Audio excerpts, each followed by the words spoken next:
Gibson sent us all of these classic Gibson guitars, and we thought that we would bring you some blues lessons.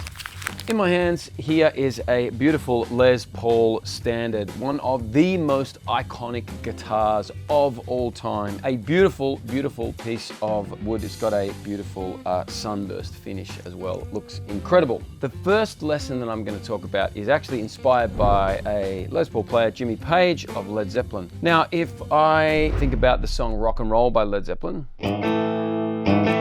there's this bit in the middle where Jimmy Page does this.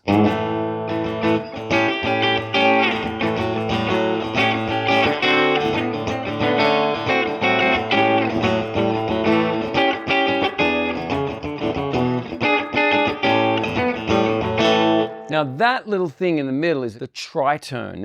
Is a really important interval in a dominant seventh chord. So here, if I'm playing, let's do it in the key of A. If I've got an A there, I play the C sharp and the G, which is the third, the major third, and the flat seventh of the A7 chord. And that is one semitone away from the seventh and the third of the next chord, which is D. So if I move that tritone down one semitone, I get the notes C and F sharp, and that is the flat seventh and the major third of D, which is the second chord in a blues progression. So if I'm playing a blues, I've got the one chord, and I can play that tritone above it. It sounds like this. And then if I go to my 4 chord, I move that tritone down one semitone. And then if I go back to the 1 chord, move it back. Now when I go to the 5 chord, if I move that first tritone up one semitone, I get the notes D and the note G sharp, which is the flat seventh and the major third of an E chord. So back to the 4 chord. So in this tiny little 3-note chromatic movement here, I've got all the important notes of all of the chords of a blues progression. So if you're playing in your A minor pentatonic, and then I just add in that tritone, and then I'm really clearly spelling out the notes of the A7 chord. Then I move them down one semitone, and there's my clear notes from my D7 chord, and I can include them in my minor pentatonic that I'm playing on. And then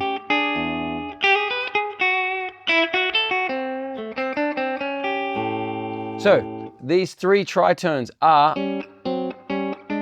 one semitone away from each other to play through an entire blues progression. Lesson number 2 is about Gary Moore, and Gary Moore is another famous Les Paul player. So I'm going to talk about a minor blues here, and for the minor blues we can use our A natural minor scale, which is basically our A minor pentatonic scale.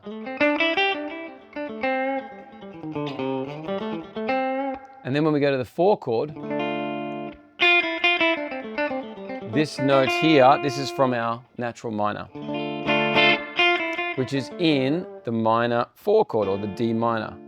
Now here's where it gets cool. When we get to the 5 chord, we get this E7 chord. Now in an A minor, there is not the note that we need for that particular chord, which is this G sharp. So we're going to use a slightly different scale here, and that is the A harmonic minor. The harmonic minor sounds like this.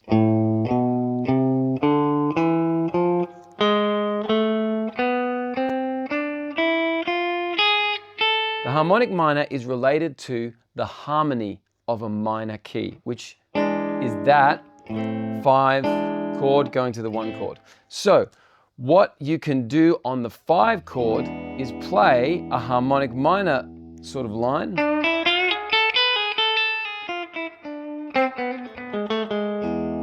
And you get the notes that you need for your E7 chord. So if I put in a minor blues into my looper here,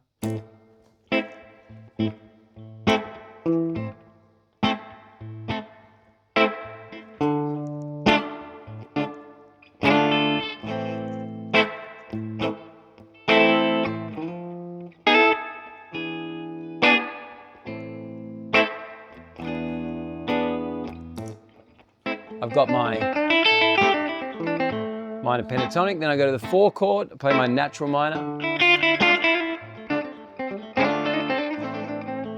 Then I'm going to play my harmonic minor here.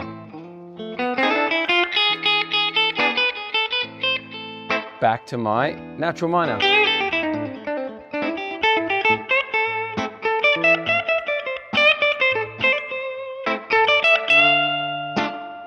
There's my Gary Moore line. Here's my harmonic minor.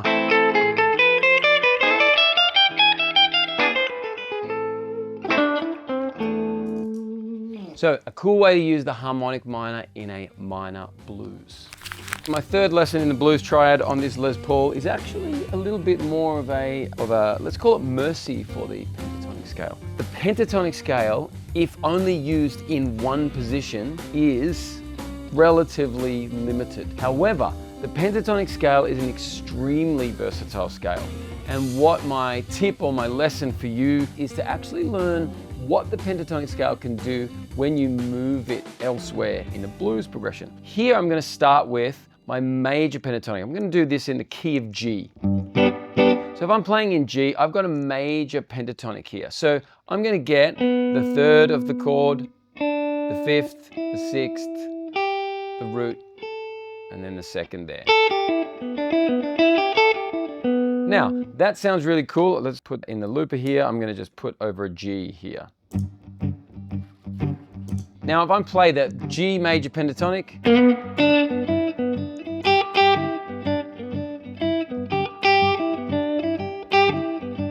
sounds totally fine, sounds great. But those same notes I could use somewhere else. If I move that exact same shape up 3 frets, I kind of get into my Mixolydian or kind of bluesy minor sound, but it's the same shape in my fingers. So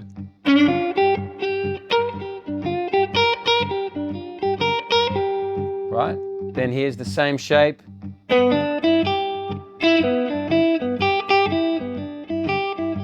Same shape, different fret. Now if I move it 2 frets more, so up to now my first finger's in the 8th fret, I've got almost that B.B. King kind of shape.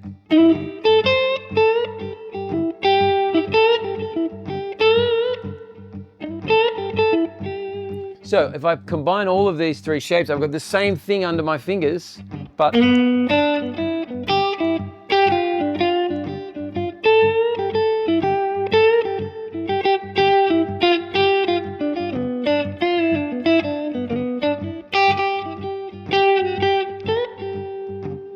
which I think is really cool and something that I think anyone who knows just the pentatonic scale should go exploring, because there's a lot more to using the pentatonic scale. Let us know in the comments if you found these tips useful, or if you got some blues tips yourself, especially for playing on Gibson guitars. Also let us know if you'd like us to talk about some other things. I love talking about the guitar. I love playing Gibson guitars, so I'd be more than happy to do some more videos. Let us know what you want to see, and as always, thanks for watching Noisegate.